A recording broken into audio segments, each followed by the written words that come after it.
পানির নিচে এক অদ্ভুত জগৎ, যেন আরেক দুনিয়া।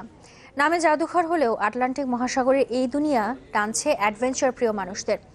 12 থেকে 15 মিটার পানির নিচে এই জাদুঘরের উদ্বোধন হয় গেল 10 জানুয়ারি, যার কাজ শুরু হয়েছিল গত বছরের ফেব্রুয়ারিতে।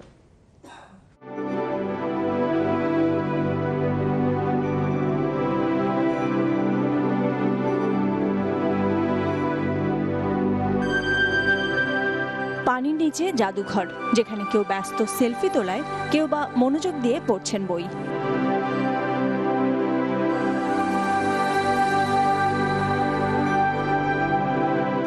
এ দৃশ্য স্পেনের ক্যানারি দ্বীপপুঞ্জে সমুদ্রের 12 থেকে 15 মিটার নিচে।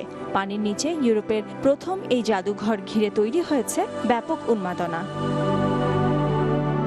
আটলান্টিক মহাসাগরে লানজারো উপকূলের বাসিন্দাদের নিত্যদিনের জীবনযাত্রা নিয়ে তৈরি করা হয়েছে জাদুঘরটি, যাতে ব্যবহার করা হয়েছে পরিবেশ বান্ধব উপকরণ।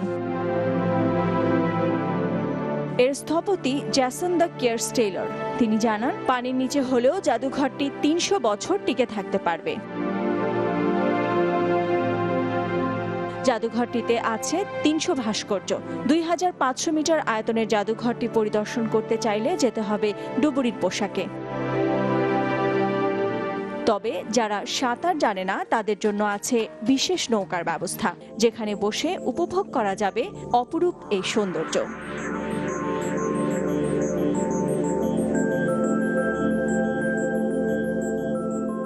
নাদিরা জাহান, চ্যানেল 24।